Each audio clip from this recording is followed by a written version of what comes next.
Eles utilizam o litoral do Rio Grande do Sul, mais especificamente o estuário da Lagoa dos Patos, como seu habitat. Conhecido pela maioria como golfinhos e aqui na região chamados de botos, eles são animais extremamente inteligentes e resistentes. Conheça agora um projeto que visa a proteção desses animais.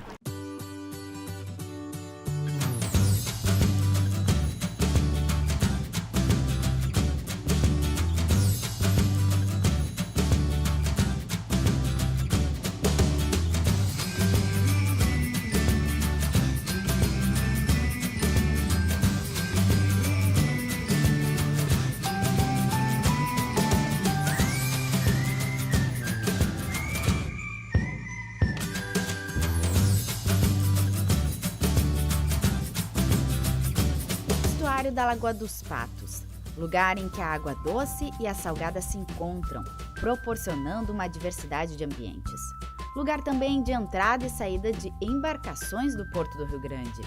Estamos no extremo sul do Rio Grande do Sul, cerca de 200 quilômetros do Uruguai, um local que serve de abrigo para diversas espécies, uma em especial. Por aqui são cerca de 90 exemplares. Com o nome científico de Tursopis truncatus, nós os conhecemos como golfinho nariz de garrafa, mas na região são chamados de botos. E encontrá-los aqui tem um importante significado. Ele representa uma espécie que está no nível mais alto da cadeia trófica aqui do estuário da Lagoa dos Patos, né? Então ele é um bom indicador da saúde do ecossistema. Então a gente acompanhando como que a população de botos que ocupa o estuário evolui ao longo do tempo, evolui em termos numéricos, né? Ele seria um bom indicador de como está o ambiente. Se a população está declinando, alguma coisa está errada com o ecossistema. Se a população se mantém estável, cresce porque o ambiente está adequado para manter essa população, né? Então ele é um sentinela da saúde do ecossistema. E aí a gente decidiu investir bastante energia aí nessa espécie. E como sentinelas, eles se deslocam pelo estuário e pela praia. A presença dos botos na região despertou a curiosidade dos pesquisadores na década de 70. Esse projeto ele é importante porque esses animais são da máxima importância. É um grupo de 100 animais que é onde nós ficamos permanentemente observando o comportamento desse grupo de golfinhos que muitas vezes interagem com populações de outros lugares, mas agora a gente está aprofundando o estudo científico para saber se eles misturam as suas cargas genéticas com outras populações e o quanto que isso vai significar na manutenção desses animais aqui na nossa região. O projeto dos botos ele começou na década de 70 com pesquisadores da Universidade Federal do Rio Grande, do Museu Oceanográfico. Esses pesquisadores, nos seus primeiros esforços, eles começaram a identificar individualmente esses animais, mas sempre com um esforço de pesquisa muito pontual no tempo. Então, na década de 70 nós tivemos alguns anos onde teve coleta de dados, depois na década de 90 também, e a partir de 2005 essa coleta de dados ela está se dando de uma forma sistemática ao longo do tempo. Mas a presença deles na região do estuário se dá por diversas razões. Então nós temos grande abundância de alimento, proteção contra a predação e também a topografia, o fundo, a maneira como o estuário se dá, a sua conformidade em termos de diferenças de profundidade, faz com que seja mais fácil desses animais capturarem suas presas. Para quem observa de longe, esses animais parecem pequenos, mas eles podem chegar a 4 metros e chegar a pesar 600 quilos. Seu corpo robusto permite as acrobacias espetaculares. Chegam a possuir 44 pares de dentes. Os maiores são os machos e eles vivem em grupos. No nascimento podem chegar a mais de 1 metro e 30 quilos.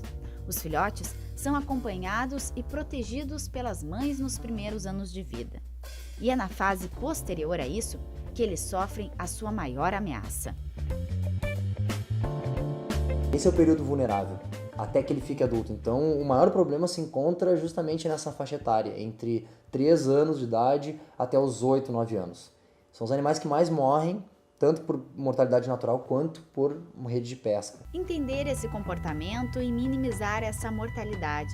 Esses são alguns dos aspectos trabalhados dentro do projeto. Para desenvolver essas análises, os pesquisadores precisam sair a campo, o que significa horas de navegação na busca por esses animais. Partindo de 2005, o projeto começou a ganhar força.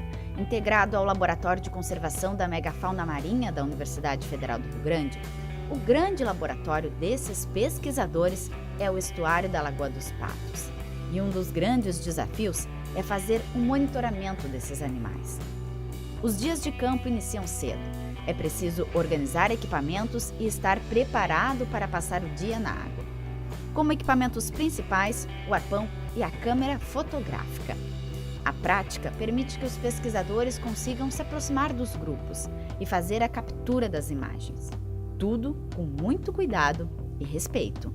A fotoidentificação em si já é um método que tende a não ser muito invasivo, mas para você fazer a fotografia você precisa de uma certa aproximação. Então sempre existe uma preocupação em não cruzar a frente dos animais. Se a gente está há um bom tempo com o grupo e os indivíduos não estão deixando a gente se aproximar, se a gente, toda vez que se aproxima eles mudam de direção ou desaparecem, a gente tem a prática também de encerrar o grupo e partir para um outro grupo para não gerar estresse, né? E o objetivo do projeto é estudar os animais, monitorar a população com o menor impacto possível, né? E é com esse cuidado que eles conseguem os melhores ângulos. O foco são as nadadeiras. Cada boto possui marcas específicas que funcionam como se fossem digitais dos indivíduos. Com essas imagens, eles conseguem determinar quem é quem. Outro método de análise se dá através da coleta de material genético, o que é feito com o auxílio de um arpão. A coleta da biópsia ela consiste na utilização de um dardo modificado. Ele possui um flutuador, que é para quando a flecha bate no animal, ela cair na água e a gente poder coletar. E esse flutuador ele tem duas funções. Uma que é flutuar a flecha depois quando ela cai na água. A outra é ela limitar o quanto que a flecha entra no animal. Então, na frente desse flutuador fica uma ponteira, que tem um tamanho que não excede a camada de gordura da espécie. Então, o dano é mínimo para o animal, ele não chega a pegar músculo. Então, ela bate, essa ponteira tem uns pininhos dentro, ela segura, faz o furo, segura e puxa um pedacinho de pele com um pouco de gordura. E o projeto vem expandindo as formas de captação de dados. Os botos possuem uma forma única de comunicação.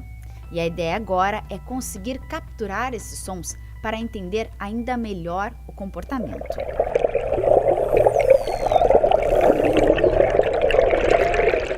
Os golfinhos eles emitem dois tipos de sons principais, que são os cliques, que são chamados cliques de ecolocalização. Eles utilizam esses cliques para ver, é uma forma deles enxergarem o ambiente, né, embaixo da água. E a outra forma de comunicação principal deles são os assobios.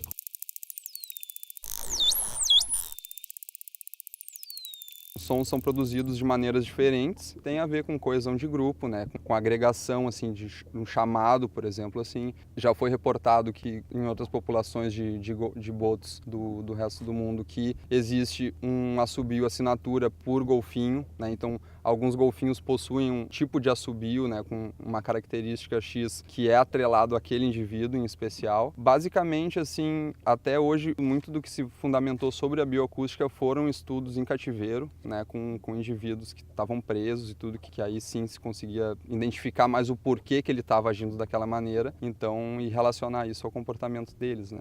Grande parte da importância da observação bioacústica nessa região específica se dá principalmente para entender como os animais se comportam diante da movimentação de embarcações que se dá no local.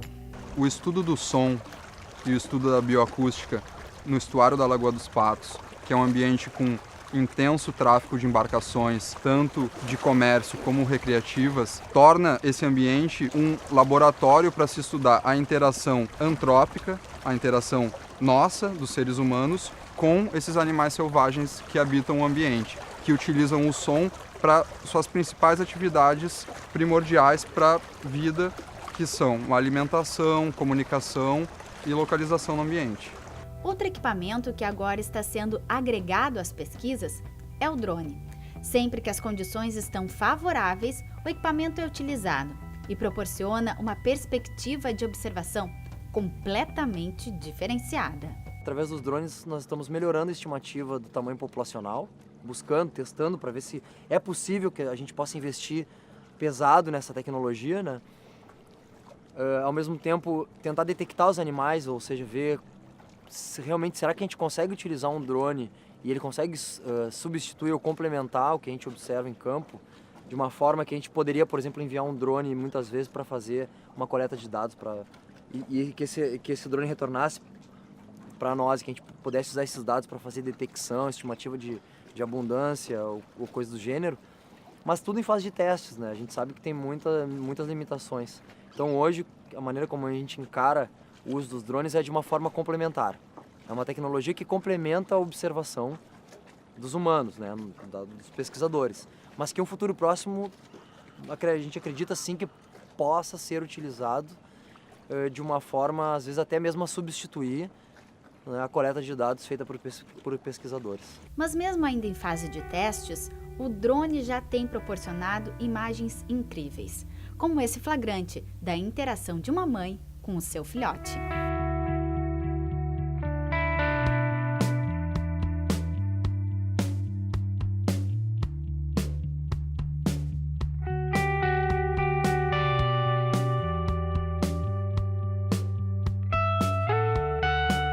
Observar, observar.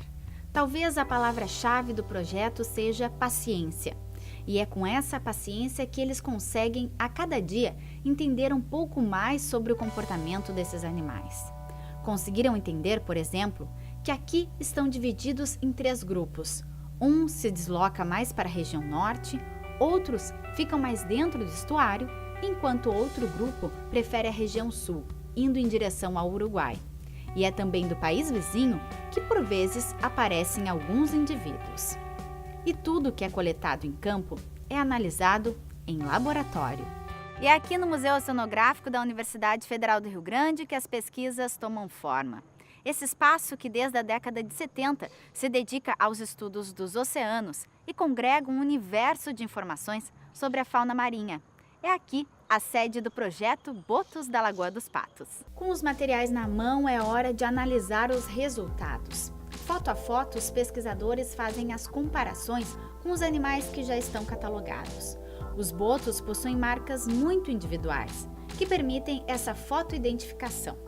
Geralmente, os machos são os que possuem marcas mais acentuadas. Por serem mais ativos e interagirem mais uns com os outros, eles acabam por adquirir essas cicatrizes. A gente vem para o laboratório e começa a comparar as fotos que a gente tirou no campo com o catálogo que a gente construiu através das fotos das nadadeiras dorsais, né? Então, cada indivíduo tem uma marca individual. Então, como a gente pode ver, esse indivíduo que é bem marcado, então ele ganha ganha um código no catálogo e ele passa a ser um indivíduo reconhecido. Então, a gente passa a acompanhar esse indivíduo através das fotografias que a gente tira no campo, né? Então, esse é o processo de saber, durante uma saída, quais estavam, quantos foram reavistados, quantos foram identificados pela primeira vez. Então, a partir disso, a gente consegue fazer uma estimativa de quantos indivíduos tem na população. Não são todos que têm essas marcas, né? Normalmente, eles ganham essas marcas quando eles vão ficando mais velhos, durante as interações com os próprios indivíduos. Então, ocorrem mordidas e, às vezes, pega na parte posterior da dorsal e acaba arrancando um pedaço, como a gente pode ver essas 2 marcas que esse indivíduo tem. E através dessa fotoidentificação, várias informações conseguem ser obtidas. Caso algum animal seja encontrado morto na beira da praia, eles têm como identificá-lo. É possível também obter uma estimativa de vida, já que eles são acompanhados mensalmente.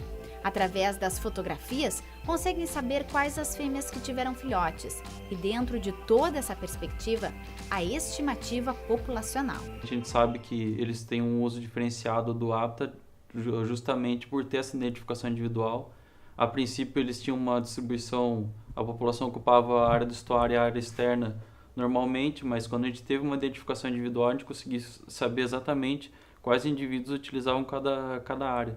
Então, a partir da identificação individual, a gente conseguiu perceber que alguns priorizam a área do estuário, enquanto outros ficam mais na área externa.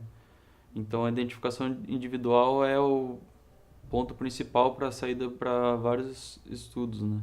E a partir das pesquisas foi possível entender que uma das maiores ameaças aos botos são as redes de emalhe.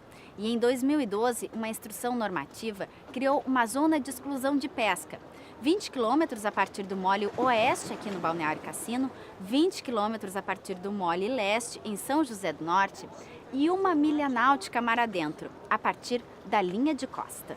Mas se vários resultados positivos já foram colhidos a partir da efetivação do projeto, eles ainda querem mais.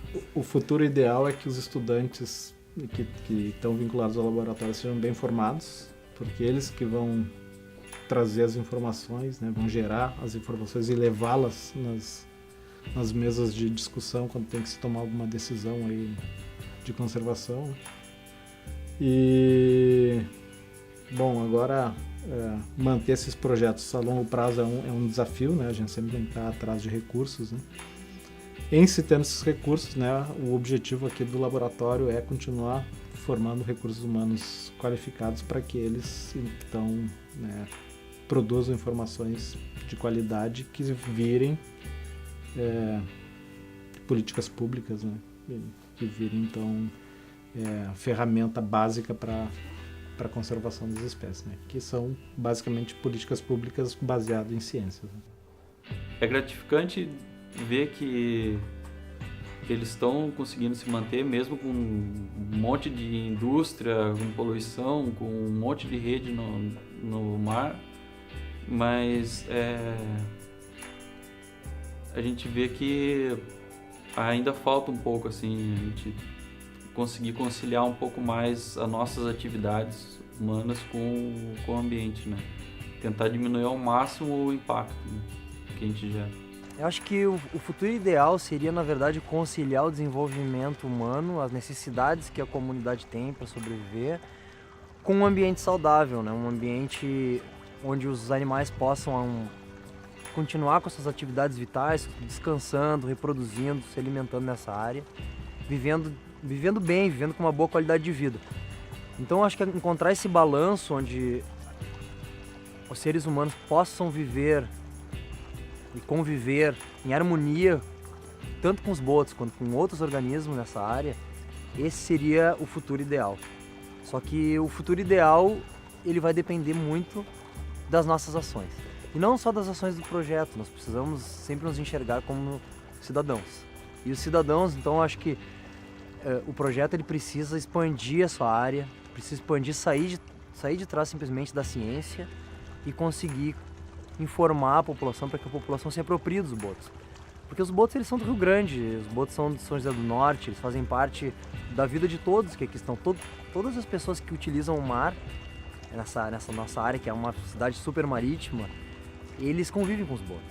E eu acho que eles têm que se sensibilizar e nos ajudar. Então, trazer a população para dentro do projeto, trazer a população para perto dos animais, conquistar a simpatia das pessoas pelo ambiente, eu acho que é um dos grandes desafios também que a gente tem pela frente. Somente com as pessoas amando os botos e amando o estuário, que eu acredito que a gente vai alcançar o objetivo maior, que é esse equilíbrio, essa forma de a gente conseguir viver em paz.